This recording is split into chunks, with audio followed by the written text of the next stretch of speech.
é um chafurdo.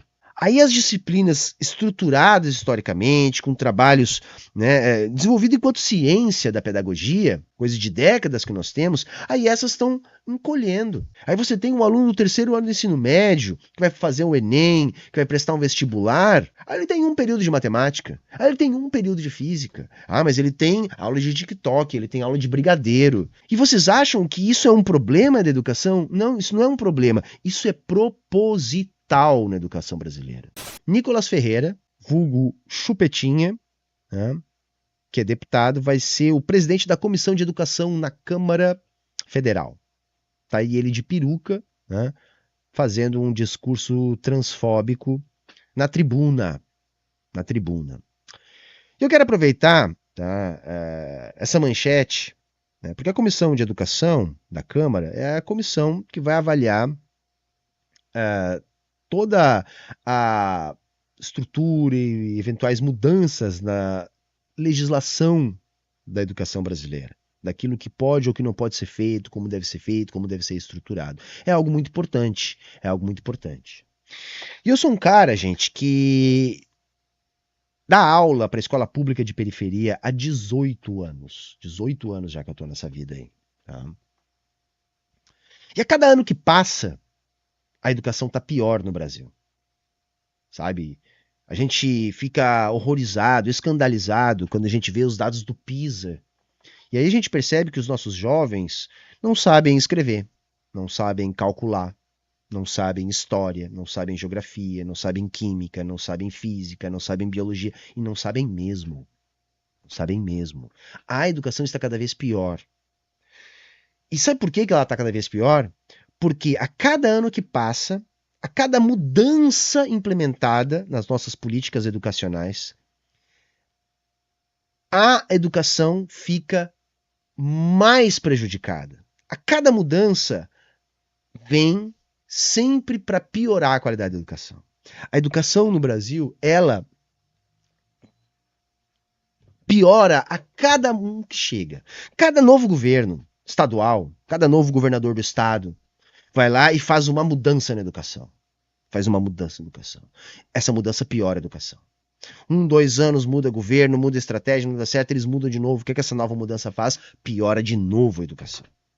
Atualmente a gente tem, por exemplo, no ensino médio, no ensino fundamental também, isso está mais grave no ensino médio, esoterices. Se você olha a grade curricular, é de dar pânico às disciplinas que estão sendo ofertadas para os alunos. Nessas de diversificar currículo, de modernizar currículo, só se piora a qualidade da educação. Então é fazer brigadeiro, TikTok, né? Tem as mais conhecidas, né? Projeto de vida, né? E por aí vai. Gente, as disciplinas históricas, tá? Português, matemática, história, geografia, química, física, etc., elas foram passando por dezenas de anos de desenvolvimento, tá? Dos currículos, das estratégias pedagógicas. Então, por mais que, por exemplo, cada escola tivesse a liberdade de montar o seu currículo, havia uma estruturação. Eu dou aula aqui no litoral norte do Rio Grande do Sul. Se chegasse um aluno da capital, de uma escola pública da capital, por mais que tivesse uma outra realidade, por mais que tivesse um outro professor, eu podia olhar o caderno do aluno que está chegando no meio do ano, transferido, e eu conseguiria entender o que ele estava vendo lá. Tá, ok, isso aqui a gente não vê agora, a gente vê depois, ou não, isso aqui a gente já viu e tal. Mas havia uma estruturação, gente. Com essas disciplinas que a gente tem hoje, tá, o que está acontecendo? Cada professor faz o que quer. O que quer. Não tem estrutura nenhuma. Sabe? Não existe um curso superior de TikTok para você dar uma disciplina de TikTok na sua escola. O que acaba acontecendo na prática? Qualquer um, quem aceitar ou quem precisar de carga horária, pega para dar. E aí você não tem currículo, que não há uma estruturação, você não tem professor com formação específica, é um chafurdo. Aí as disciplinas estruturadas historicamente, com trabalhos, né, desenvolvidos enquanto ciência da pedagogia, coisa de décadas que nós temos, aí essas estão encolhendo. Aí você tem um aluno do terceiro ano do ensino médio, que vai fazer o Enem, que vai prestar um vestibular. Aí ele tem um período de matemática. Aí ele tem um período de física. Ah, mas ele tem aula de TikTok, ele tem aula de brigadeiro. E vocês acham que isso é um problema da educação? Não, isso não é um problema. Isso é proposital na educação brasileira. Hoje, quem elabora essas ideias, tá, sequer são professores. Antigamente, os políticos ainda tinham algum pudor de botar um educador na Secretaria de Educação. Não, agora é um advogado, agora é um político de carreira, agora é um pastor, agora é um administrador de empresa, agora é um empresário. Quando é gente da educação, é daquelas estruturas monopolistas da educação privada, que é quem lucra com isso. Porque agora, ou é essa implosão da educação brasileira, com esse currículo esotérico, tá? Onde não se ensina nada, onde não se pode rodar aluno, ou é aquela ideia da meritocracia, né? O tal modelo de Sobral, que é uma bosta. Estimula todo tipo de falcatrua, todo tipo de esquema, porque bota verba na jogada para quem tem resultado. E isso é manipulado à torto e à direito. Isso aprofunda a desigualdade. As escolas onde tem melhor nível social ganham mais, as que têm pior ganham menos, se aprofunda a desigualdade. E se criou aquela ideia de que tudo isso era problema daquilo que veio na educação depois do golpe. De novo, se criou uma expectativa. Quem é que o Lula bota no ministério? O reprodutor dessa ideologia sobralista. Por que não se vai consultar, por exemplo, a nossa Academia de Pedagogia, uma das melhores do mundo? Tem muita coisa boa produzida lá, mas não. Porque, na verdade, o que está acontecendo na nossa educação hoje é assim. Proletarização do trabalho do professor. Então, o professor é esmagado. Então, ele não tem mais tempo de planejamento. Esse tempo de planejamento é utilizado o professor para fazer papel de palhaço na escola, sentado. Se cria esoterices, coisas que não dialogam com a realidade dos alunos. Então, se esmaga o salário do professor, se acaba com o plano de carreira, se humilha publicamente o professor, porque todo mundo tem mais voz que o professor na sociedade para dizer como deve ser a educação. Então é o pastor, então é o pai, então é o empresário, então é o administrador, então é o advogado. Todo mundo é ouvido na hora de entender a educação, menos os professores, menos os profissionais da educação. Então se esmaga salário, se proletariza, se acaba com um plano de carreira que já era ruim, se reduz tempo de planejamento. E aí, em troca, o que se faz? A gente vai aparelhar as escolas. O que os prefeitos fazem? É ar-condicionado.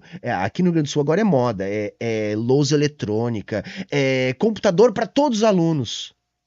E na sociedade embriagada de ideologia, o que rola? Os pais precisam trabalhar. Então eles têm que deixar os filhos em algum lugar. Escola serve para depósito de criança. Eu não estou nem culpando os pais. Há uma ideologia que força isso. O que o pai quer é ter onde deixar o filho e quer que o filho passe de ano. E que o aluno não xingue, ou melhor, que o pai não xingue o aluno. É isso que o pai quer. O político, o gestor da educação, quer o voto. Então não interessa a educação tá uma merda. Se o pai reclamar, olha aqui, teu filho tem um Chromebook novo, tem uma lousa eletrônica na sala de aula e ele está passando de ano, tem aula todo dia. É 200 dias letivos? Não, aqui no município é 210, para você poder deixar mais tempo seu filho. E o professor? Não, esse aí que se foda. Esse aí que se exploda. Eu, quando comecei a dar aula, a gente tinha giz e quadro negro. Mas tinha um currículo que preste. Tinha autonomia para a escola. Tinha mais tempo de planejamento. A qualidade da educação com giz e lousa há 18 anos atrás era muito melhor que a qualidade hoje que eu tenho na escola com lousa eletrônica, com Chromebook para os alunos e com ar-condicionado. Porque ainda tem isso, vem verba federal para os municípios têm que dar um jeito de gastar. Eles não vão pagar salário dos professores, porque eles têm que achatar. Porque achatar o salário do professor também é uma maneira de diminuir o poder político do professor. E aí se gastam milhões em equipamentos, que muitas vezes nem conseguem ser utilizados. Fica 2, 3 anos no ar-condicionado na sala que não pode ser ligado porque não tem rede. tem lousa eletrônica na sala, mas se ligar todo mundo ao mesmo tempo não tem internet. Não interessa. Você vai fazer uma licitação de 6 milhões para comprar lousa eletrônica, para não devolver o dinheiro do MEC, não passar isso para salário dos professores. E a gente sabe que quanto maior o volume de dinheiro na licitação, maior pode ser o rachide. Maior pode ser. Então, isso eles investem. Então, hoje a educação no Brasil é só isso, tá, gente? Só isso. Propaganda de gestor com estrutura. Então, quando um gestor está dizendo que está investindo na educação, é isso. Ele está comprando computador, está comprando lousa, está comprando ar-condicionado. Porque, na realidade, a aula está cada vez pior. E quem é que lucra com esse projeto? Porque isso é um projeto, não é um por acaso. Não pensem que os gestores ficam surpresos com os resultados cada vez piores da educação. Não, eles ficam felizes, sinal de que o projeto deles está dando certo. Quando vem grupos ligados a essas estruturas monopolistas de educação, tipo o grupo Croton da vida, né? E vem a qualidade da educação pública piorar, isso aumenta a desigualdade, porque na escola privada, aí não. Aí na escola privada há uma preocupação com o currículo, aí não tem essas frescuras. Aí tem estrutura, aí tem pedagogia da melhor qualidade, aí tem salário para o professor, mas aí tem mensalidade. E aí começa aquela história, né? Os filhos da burguesia que pode pagar vão ter uma educação que preste. E aí vão conseguir passar no vestibular de medicina, que nem o escroto lá estava falando antes. O filho do pobre não, porque esse está tendo uma educação cada vez pior. A educação no Brasil é desesperadora. A educação pública de base no Brasil está num estado desesperador.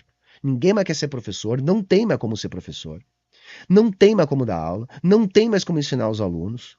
O currículo foi estruturado para que os alunos não aprendam. Não aprendam. Tá? Se criou essa farsa desse novo ensino médio, o Lula prometeu que ia acabar, aí fez uma enquete para inglês ver lá, na prática tá tudo do mesmo jeito, tá? Mudou muito pouquinho, e o projeto continua sendo esse, acabar com a oportunidade do filho do pobre, tá? Então, que saudade da época que eu tinha só lousa e giz. Mas os alunos tinham lá 5 períodos de matemática, de português, tinham 3 períodos de história, de geografia. No ensino médio tinha filosofia, sociologia, literatura, química, física. Agora não, agora são esoterices. Esoterices. Porque a galera... mas o aluno ele tem que aprender a educação financeira. Gente, tudo isso já estava estruturado. Como trabalhar isso transversalmente, multidisciplinarmente. Você não precisa criar uma caixinha para isso, porque você nem tem como trabalhar ao longo de 3 anos isso. Quer dizer, eles, com essa de inventar a roda, eles só pioraram a qualidade da educação. E a cada nova mudança eles pioram mais. Cada vez que eu ouço que eles estão planejando um novo projeto para educação, eu penso, o que eles vão piorar agora? Porque a cada mudança, a educação brasileira piora. Tá? Isso aí também é uma espécie de desabafo aqui, né? De um professor de 18 anos já.